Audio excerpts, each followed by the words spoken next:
Welcome everyone to Choosing Translations YouTube channel. So today I'm coming up to you with a new video.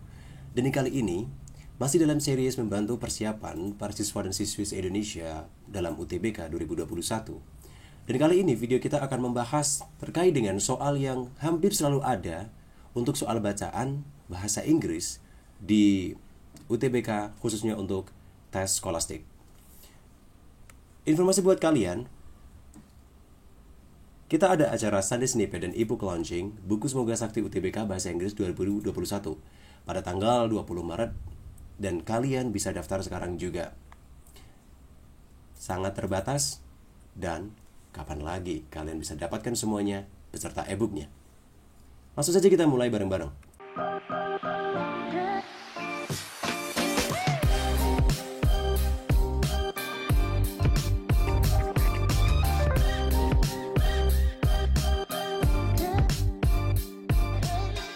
Oke, di sini coba kalian perhatikan.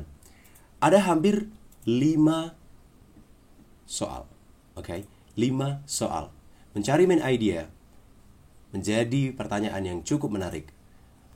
Di dalam mencari main idea atau topik ada berbagai macam jenis soal yang dikeluarkan. Akan tetapi di sini kita bisa memahaminya dengan mengetahui kata kunci dari pertanyaannya.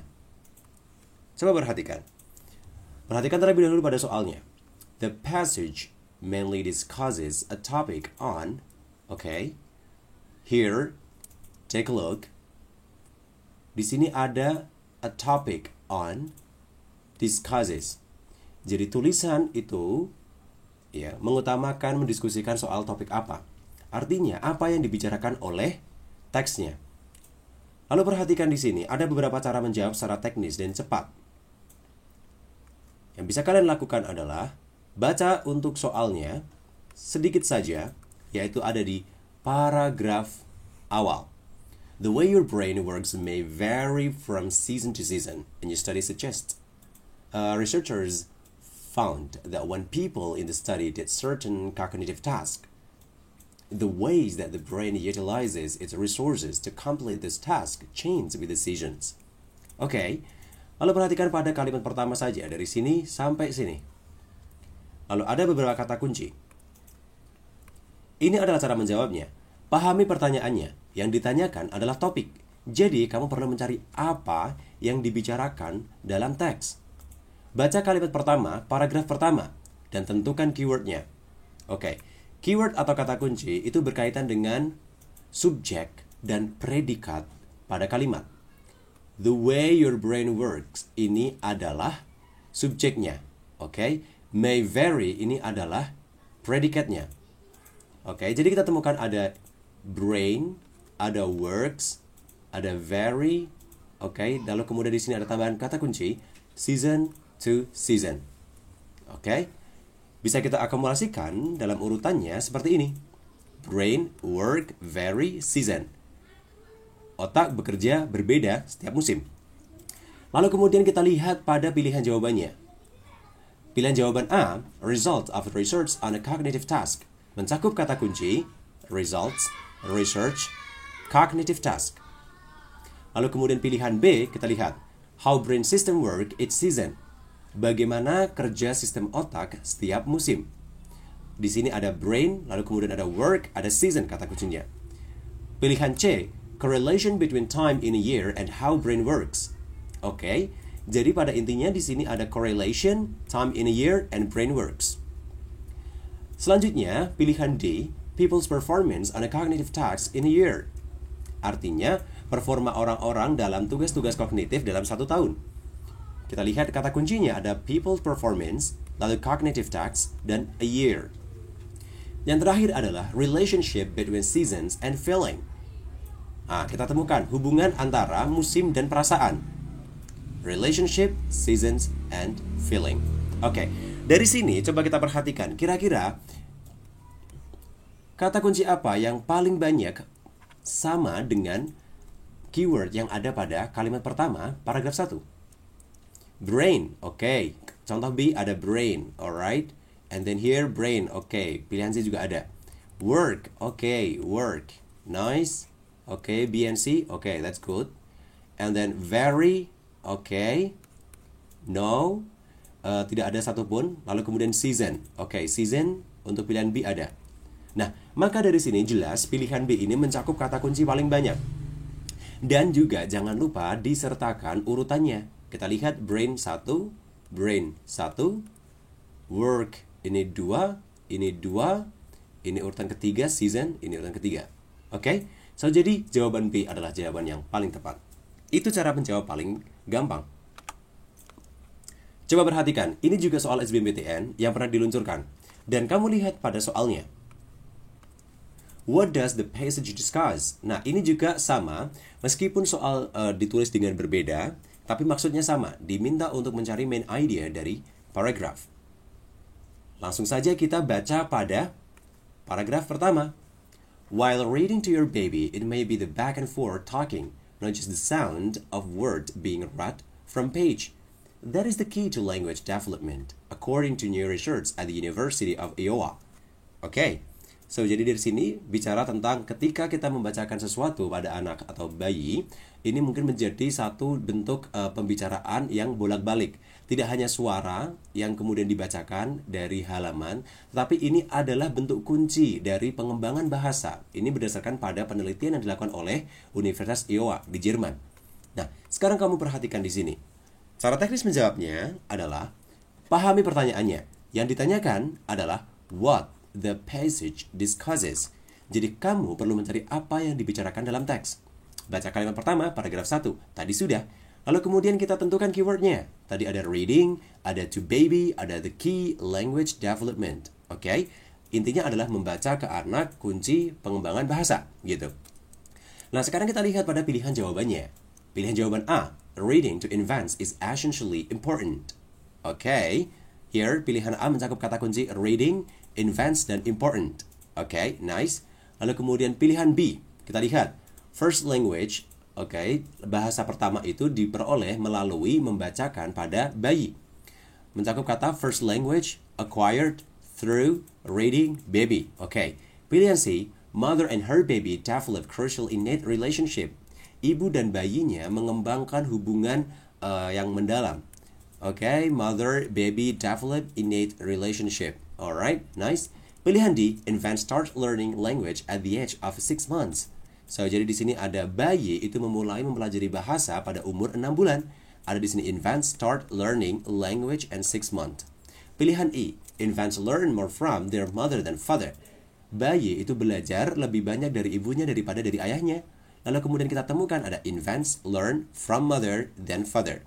Berdasarkan pada kata kunci yang ada pada teks, kita bisa perhatikan bahwasannya membacakan pada anak itu menjadi kunci dari pengembangan bahasa. Nah, kata baby itu memiliki sinonim yang sama dengan infants. Oke, it's interesting, right? Oke, so jadi bisa kita perhatikan reading to baby. Kira-kira mana yang mencakup kata reading? Karena reading itu merupakan pekerjaan atau variabel yang jadi objek pembicaraan di dalam kalimat tadi. Oke, reading ada di pilihan A. Oke, nice. Oke, lalu kemudian pilihan B tidak ada readingnya, pilihan C tidak ada readingnya, pilihan D tidak ada readingnya, dan pilihan E tidak ada readingnya.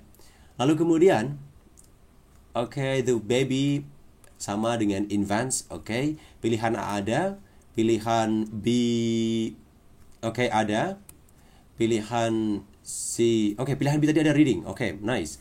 Oke, reading ada tadi. Pilihan C kemudian ada. Oke, kemudian advance di sini ada juga. Oke, advance juga ada. Oke, menarik. Lalu kemudian language development. Language development, kira-kira mana? First language dengan yang pilihan A tidak ada. First language itu dengan language development itu berbeda. Lalu kemudian develop itu beda tadi. Yang ini dikembangkan itu ada innate relationship, bukan dari language development-nya. Jadi pilihan C tidak. Pilihan D itu mencakup ada learning language. Oke, learning language itu dengan language development itu berbeda. Lalu kemudian selanjutnya pilihan E tidak mencakup sama sekali. Nah, karena kata kunci tersusun urut sesuai kata kunci paragraf 1, sekarang apabila kita dapatkan ada setidaknya pilihan A, pilihan B, lalu kemudian pilihan A dan pilihan B yang cukup kuat. Lalu kemudian bisa kita lihat melalui urutan kata kunci reading, baby, infant to language, development, or important. Nah, di sini adalah kunci. Oke, the kunci. Kunci itu artinya penting atau core. Oke, maka jawaban yang paling tepat itu adalah yang A. Itu cara menjawabnya. Lalu kemudian yang selanjutnya, perhatikan pada teks ketiga. Wow, di sini ada 4 paragraf dan sangat panjang saya pikir di paragraf pertama. Maka langsung saja kita lihat pada contoh. Oke, soalnya. What is the topic of the passage? Nah, ini sungguh literal ya. Di sini ditanyakan what is the topic of the passage. Jadi topik dari teks bacaan tersebut itu apa? Cara teknisnya gampang. Yang ditanyakan adalah topik, jadi kamu perlu mencari apa yang dibicarakan dalam teks. Apa yang dibicarakan dalam teks. Baca kalimat pertama, paragraf 1, dan tentukan keywordnya. Oke, kita lihat di sini.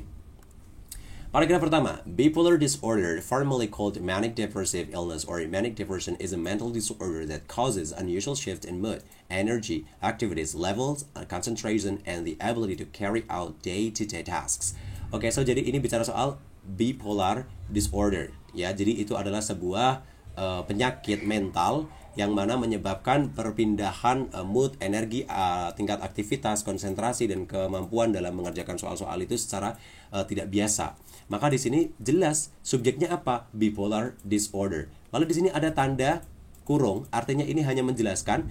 Jadi bipolar disorder itu sering banyak dibilang sebagai penyakit manic depresif atau manic depression. Nah, maka bipolar atau bisa disebut juga dengan manic depression. Kita lihat pada pilihan jawabannya. Pilihan A mencakup kata sebentar. Keywordnya di sini ada bipolar disorder, lalu manic depressive illness, lalu manic disorder, dan mental disorder. Oke. Pilihan A bisa kita lihat di sini. Di sini ada manic depressive illness. Manic depressive illness itu hampir sama tadi dengan apa? Bipolar. Oke, cukup menarik. Pilihan B mencakup kata kunci brain disorder episodes. Ini fokus pada episodesnya. Oke, jadi periode penyakit otak gitu. Tidak ya tadi ya, tidak disebutkan. Oke, nice. Pilihan C mencakup kata kunci up and down periods of moods. Nah, ini juga tidak. Oke.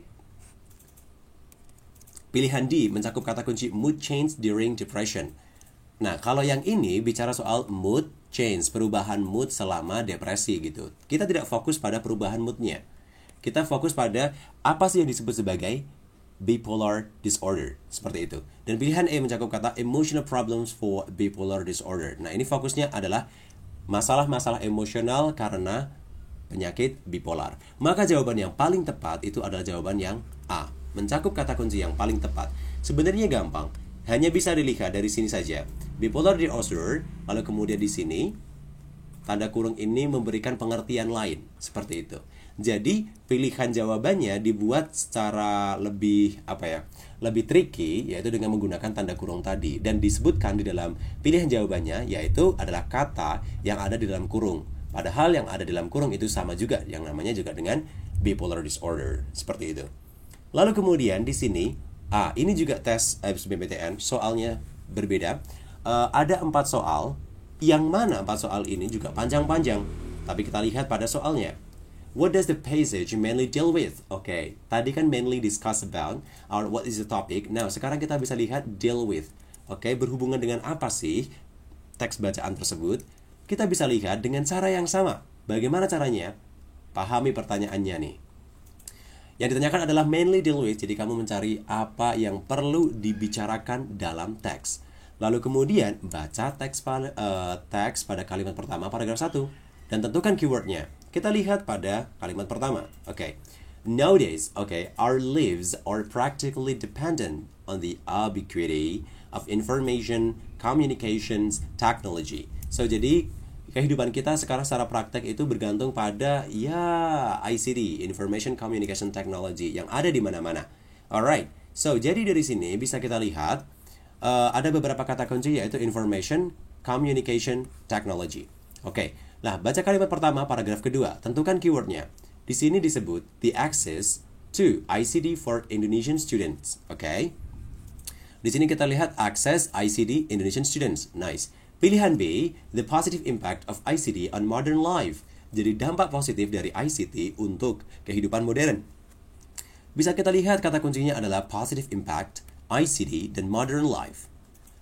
Pilihan C, the use of ICT in education. Di sini kita lihat kegunaan ICT untuk pendidikan. Lalu kemudian D, mencakup kata kunci benefit of ICT and life dari frasa manfaat ICT untuk kehidupan. Oke, dan pilihan E mencakup ICT and modern life, yaitu membandingkan antara ICT dan kehidupan modern. Alright. Nah, jadi dari sini berkaitan dengan Information Communication Technology, kita bisa lihat semua pilihan jawaban menggunakan kata ICT. Oke. Menarik. Nah, sekarang bagaimana cara agar kita bisa menentukannya lagi? Kita lihat. Oke. Apabila kurang meyakinkan, maka kita bisa lihat data from the Communication and Information Ministry shows that internet users in Indonesia increased from 74 million people in 2013 to 111 million in 2014. In Indonesia, internet bars has been mainly used for accessing social media. Indonesia ranked third among countries with the highest number of Facebook users, below the US and India.